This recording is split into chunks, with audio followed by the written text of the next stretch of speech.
আসসালামু আলাইকুম ওয়া রাহমাতুল্লাহি ওয়া বারাকাতুহু। প্রিয় শিক্ষার্থী ভাই ও বোনেরা, আশা করি সবাই ভালো আছেন। আলহামদুলিল্লাহ স্যারও ভালো আছেন। পৃথিবীর যেখান থেকে বসে এই ক্লাস দেখছেন, আপনাদের সকলের প্রতি আন্তরিক শুভেচ্ছা, অভিনন্দন এবং গভীর ভালোবাসা। ফ্রেন্ডস, আজকে আমরা চমৎকার আরও একটি বাংলা ক্লাস করব। আমরা যদিও বাংলা ভাষাভাষী মানুষ, কিন্তু বাংলার এমন অনেক শব্দ আছে আমরা শুনি কিন্তু বুঝি না। কারণ কি? আমরা শব্দের যথাযথ অর্থ জানি না। এই রকমেরই কিছু শব্দ নিয়ে আমাদের আজকের ক্লাস। আমরা এই শব্দগুলোর সুন্দর করে প্রত্যেকটা অর্থ জানার এবং বোঝার চেষ্টা করব, এবং সর্বোচ্চ ভালো বোঝার জন্য পুরো ক্লাসটা দেখব এবং নিজে খাতা কলমে কয়েকবার করে সেটাকে লিখব পড়ব। তো চলুন কথা না বাড়িয়ে মূল আলোচনা। আমাদের আজকের যে প্রথম শব্দটা, এই শব্দটা কি আছে? গুজব। গ রসুকার গু জ ব, গুজব। আপনি মাঝে মাঝে রেডিও টেলিভিশনেও সংবাদে শুনবেন যে আমাদের দেশের অমুক দল আরেক দলের বিরুদ্ধে কি করতেছে? গুজব রটাইতেছে। শোনেন না? এবং সেই গুজবের কারণে দেশে নানা রকমের হামলা, মামলা, মারামারি, কাটাকাটি অনেক কিছু হয়। এখন গুজব মানেটা কি?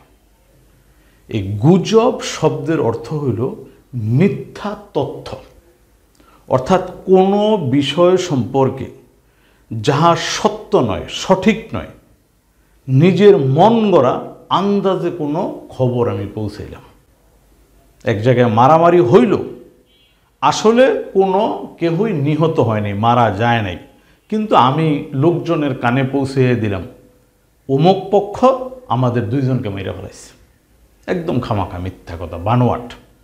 এই যে ঘটনাগুলো, এই যে তথ্যটা, এই যে মিথ্যে কথাটা বললাম, এটাই হইল গুজব। তাহলে আমরা গুজব শব্দের অর্থ কি লিখব? মিথ্যা তথ্য। কি লিখব? মিথ্যা তথ্য। ম রসিকের মি, থ জফরা আকার, মিথ্যা তথ্য। ত থ তার সাথে জফরা, মিথ্যা তথ্য। আশা করি কথাটা বুঝতে পেরেছেন। 2 নম্বর শব্দটা হচ্ছে রটানো। র ট আকার টা, রটা ন উকার ন, রটানো। বানান করে দিচ্ছি কেন সাথে? এখানে এই আপনারা যারা ক্লাস দেখতেছেন অনেকেই আছেন বাংলা একটু একটু ভাঙা ভাঙা পড়তে পারেন, এখনও কোনো শব্দ ভালো করে মিলাইয়া পড়তে পারেন না। তাদের জন্য স্যার একটু বানানো করে দিচ্ছে যাতে সে সহজে বুঝতে পারে। যাই হোক, এই রটানো শব্দের অর্থ কি? আমরা বাংলায় এরকম একটা প্রবাদও বলে থাকি যে যাহা কিছু রটে তার কিছু ঘটে। অর্থাৎ মুখে মুখে যাহা রটে গেল, শুক্কুরিয়ার মায়ায় সকিনার ভূতের লগে গেছে কি। সকালবেলা শুনলাম, আসলে যদিও যায় নাই, কিন্তু কিছু না কিছু ঠিকই রাতে হয়েছে। আর যেটা সকালবেলা মানুষের মুখে মুখে মুখে মুখে ছড়াইয়া গেল, এই যে ছড়াইয়া পড়ল বা এই যে ছড়িয়ে গেল, বা ওই যে আমি গুজব বলেছিলাম, 2 জন মারা যায় নাই, কিন্তু মুখে মুখে সেটা কি হয়ে গেছে? হ্যাঁ, 2 জন মারা গেছে আজকে। এই যে মানুষের মুখে মুখে যেই কথাটা ছড়াইয়া গেল, এটাকেই বলা হয় রটানো। তাহলে রটানো মানে কি? ছড়ানো। রটানো মানে কি? ছড়ানো। ছ ডয়ে শূন্য র আকার ন উকার নো, ছড়ানো। ওকে ফ্রেন্ড, তাহলে আমরা কি বুঝলাম? রটানো মানে ছড়ানো, গুজব মানে মিথ্যা তথ্য। ওকে, পরের শব্দটা কি আছে? কেল্লা। কয়েকার কে, লয় ল আকার, কেল্লা। এই কেল্লা শব্দের অর্থ কি? কেল্লা মানে হচ্ছে দুর্গ। দুর্গ মানে কি? ঘাঁটি। আবার আমরা অন্যভাবেও বলতে পারি, আসলে কেল্লা জিনিসটা হচ্ছে সাধারণত যুদ্ধের সময় কোনো দেশের সৈনিকরা নিরাপদে যেখানে থেকে অন্য দলের বিরুদ্ধে যুদ্ধ করে, ওই জায়গাটাই হচ্ছে কি কেল্লা বা দুর্গ। তাহলে আমরা সংক্ষেপে লিখি, কেল্লা শব্দের অর্থ দুর্গ। কেল্লা মানে কি দুর্গ, দ দীর্ঘকার, দু গয়ে রেফ, দুর্গ। ওকে ফ্রেন্ড, এই যে শব্দটা ফটক, ফটক, ফটক, এই ফটক মানে কি? ফটক কথার অর্থ হইল দরজা। আপনি অনেক সময় শুনবেন শত্রুর আক্রমণে রাজা পিছন ফটক দিয়া প্রস্থান করিল। অর্থাৎ রাজা কি করছে, যখন সামনের দরজা দিয়ে ঘাতক ঢুকলো, শত্রু ঢুকলো, তিনি তখন পিছনের দরজা দিয়ে পালাইয়া গেছে। তাহলে এই যে ফটক, ফটক মানে কি বুঝলাম? দরজা। ফটক মানে দরজা, দ র জ আকার যা, দরজা। ওকে ফ্রেন্ড, গম্বুজ, গ ময় ভ রসুকার্য, গম্বুজ। বাংলাদেশের বাগেরহাটের 60 গম্বুজ মসজিদের কথা আমরা সবাই শুনি, জানি, তাই না? এছাড়াও প্রায় প্রত্যেক মসজিদেরই আমরা কি দেখতে পাই? মসজিদের উপরে 1 গম্বুজ, 2 গম্বুজ, 5 গম্বুজ, 7 গম্বুজ, এরকম বিভিন্ন স্টাইলের মসজিদ আছে, তাই না? এখন কথাটা হইল গম্বুজটা মানে কি? গম্বুজ হইল মানে বিল্ডিংয়ের ছাদের উপরে গোলাকারের যে স্তম্ভ তৈরি করা হয়, সেটাই হচ্ছে কি গম্বুজ। আমরা সংক্ষেপে সহজে এটার উত্তর লেখার জন্য বলতে পারি গোলাকার ছাদ। গোলাকার ছাদ অর্থাৎ ছাদটা সমতল না করে কি করা হয়েছে, ছাদটা এভাবে রাউন্ডেড করে তারপরে করা হয়েছে, এটাই হলো কি গম্বুজ। তাহলে আমরা গম্বুজের অর্থ লিখব গোলাকার ছাদ।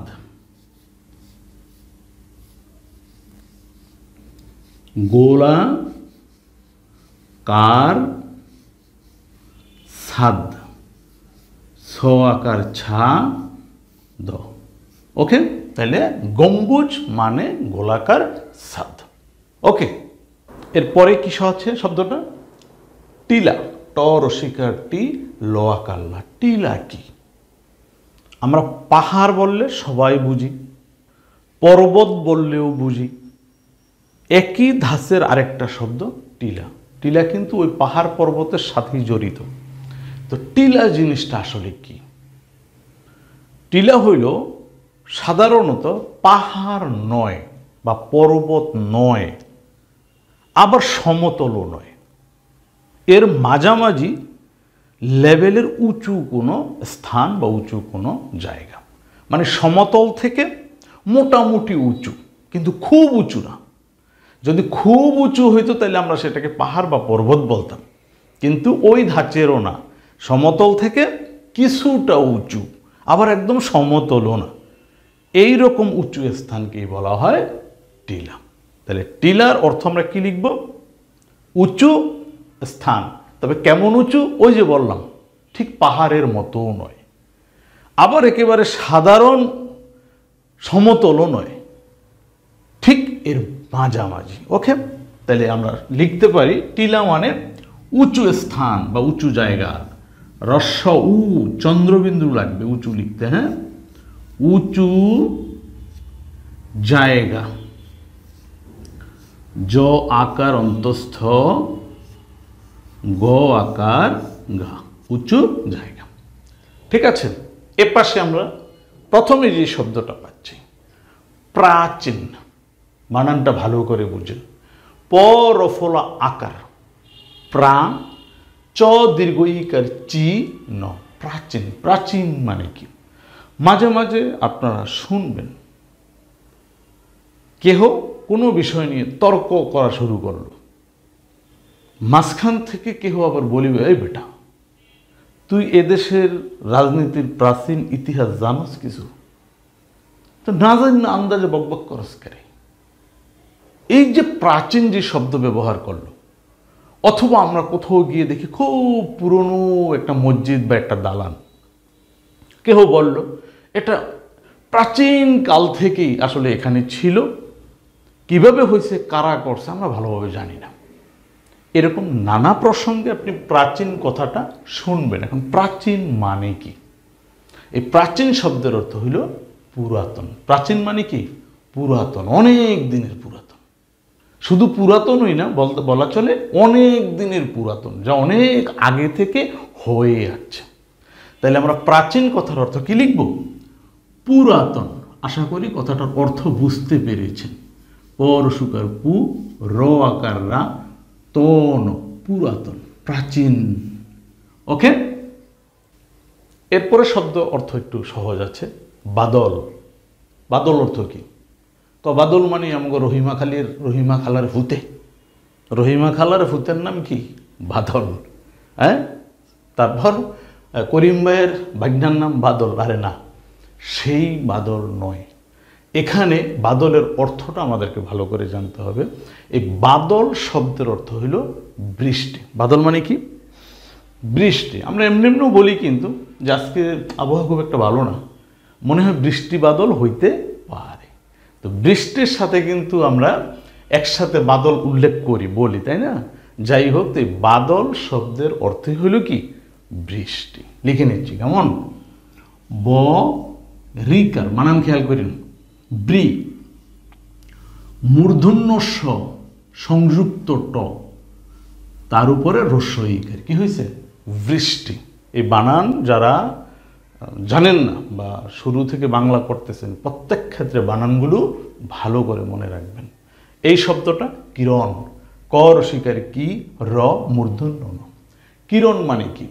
আমরা অনেকে নাম জানি কিরণ, আর যারা পূর্ব থেকে স্টার জলসা দেখতে অভ্যস্ত, এরা তো কিরণমালার নাম জানে, ভালো করেই জানে নাকি? তো এই যে কিরণ, আসলে কিরণ শব্দের অর্থ কি? কিরণ শব্দের অর্থ হইল আলো। কিরণ অর্থ কি? আলো। তাও আবার বুঝতে হবে, এই আলো বলতে সূর্যের আলোকে বোঝানো হয়েছে। কিরণ মানে কি? একটু বিস্তারিত বলতে হবে সূর্যের আলো। কিরণ মানে আলো, আমরা সংক্ষেপেই লিখলাম, কিন্তু বিশদভাবে বুঝে রাখেন, কিরণ মানে সূর্যের আলো। এই কিরণ বলতে আবার আপনি যদি ঘরের ওই টিউবলাইটের আলোরে বুঝেন, তাইলে কিন্তু হইতো না। রবি, রবি শব্দের অর্থ হইল সূর্য। রবি মানে কি? সূর্য। এটাও কিন্তু আমরা অনেকে নাম রাখি, হিন্দু মুসলিম, হ্যাঁ, ধর্মবর্ণ নির্বিশেষে রবি ছেলেদের নাম আছে, আছে না? আচ্ছা। বায়ু, এটা আমরা অনেকে বুঝি সম্ভবত। বায়ু মানে কি? বায়ু মানে হাওয়া। সারিরও তো বুঝি নেই। বায়ু মানে বাতাস। এবার বুঝছি? ওকে, তাহলে বায়ু মানে কি? বাতাস। আমরা হাওয়াও লিখলাম না, তপনও লিখলাম না, কি লিখলাম? বাতাস। আশা করি বুঝতে পারতেছেন। পাঠশালা, শেষ করি কথা। পাঠশালা, এই পাঠশালা শব্দের একদম সহজ অর্থ স্কুল, যেখানে গিয়ে আমরা পড়াশোনা করি। ঠিক আছে, সেটাই লিখে দিচ্ছি। পাঠশালা মানে স্কুল। তবে এখানে একটা কথা আছে, এই স্কুল কিন্তু ইংরেজি শব্দ, যদিও আমরা মুখে মুখে স্কুল বলি, বাংলার সাথে মিশে গেছে, বাট এটা কিন্তু ইংরেজি শব্দ। এইটার বাংলাটা কি হইতো অ্যাকচুয়ালি? বিদ্যালয়। কি লিখতে পারি? বিদ্যালয়। ওকে, সেটাও লিখে দিলাম। ঠিক আছে ফ্রেন্ড, এই ছিল আমাদের আজকের শব্দগুলো। এক নজরে আরেকবার ভালো করে দেখে নিই এবং বুঝে নিই। কেমন? কি কি শব্দ আছে এখানে? গুজব, মিথ্যা তথ্য। রটানো মানে ছড়ানো। কেল্লা মানে দুর্গ। ফটক মানে দরজা। গম্বুজ মানে গোলাকার ছাদ। টিলা মানে উঁচু জায়গা। ওকে, এখানে আছে প্রাচীন মানে পুরাতন। বাদল মানে বৃষ্টি। কিরণ মানে আলো। রবি মানে সূর্য। বায়ু মানে বাতাস। পাঠশালা মানে স্কুল বা বিদ্যালয়। একবার পরে বা একবার শুনে যদি আপনি মনে করেন যে আমার হয়ে গেছে, আলহামদুলিল্লাহ, অনেক কিছু শিক্ষা এলাইছি, না হয় নাই, এই চিন্তা করে আপনি চলে যাওয়া মানেই হইল কোনো লাভ হয় নাই। জাস্ট আপনি মমতা জাপার গানটা একবার বালা করে শুনছেন, কিন্তু আপনি গাইতে শিখলেন না। অ্যাকচুয়ালি যদি আপনার শিখতেই হয়, তাইলে ওই নাটক সিনেমা গানের মতো একবার দেখলে এটা হবে না। আপনি প্রয়োজনে একটা স্ক্রিনশট নিন। দাঁড়া, এটা আপনার জন্য ভালো উদ্যোগ। একটা স্ক্রিনশট নিয়ে রাখেন। এবার ওই ছবিটা মোবাইল থেকে দেখে দেখে শব্দগুলো বারবার করে পড়েন। বারবার পড়বেন, বারবার লিখবেন, বারবার পড়বেন, বারবার লিখবেন। এমনভাবে পড়বেন যে মনে মনে চিন্তাই রাখবেন এরকম যে আমি জীবনের শেষ দিন পর্যন্ত এই শব্দ যেন আমার ব্রেন থেকে হারিয়ে না যায়। তাইলে ঠিকই এটা বহুদিন মনে থাকবে। আর যদি একবার দেখে চলে যান, এটা কিন্তু মনে থাকবে না। ওকে, যা হোক, তো আশা করি আজকের এই ক্লাস আপনাদের জন্য কিছুটা হলেও উপকারী হয়েছে বা আপনাদের ভালো লেগেছে। যদি ভালো লাগে অবশ্যই লাইক, আপনাদের কোনো বুদ্ধি পরামর্শ যদি কোনো কথা থাকে কমেন্টস, আর স্যারের চ্যানেলে একেবারে নতুন হয়ে থাকলে প্রতিদিন এরকম সুন্দর সুন্দর শিক্ষণীয় ভালো ক্লাস পেতে হলে বাংলা এবং ইংরেজির স্যারের চ্যানেল সাবস্ক্রাইব করে পাশে থাকা বেল বাটন বাজিয়ে দিন, যেন সবার আগে আপনার কাছে ক্লাস চলে যায়। সবাই ভালো থাকেন, সুস্থ থাকেন, সুন্দর থাকেন। আসসালামু আলাইকুম ওয়া রাহমাতুল্লাহ ওয়া বারাকাতুহু।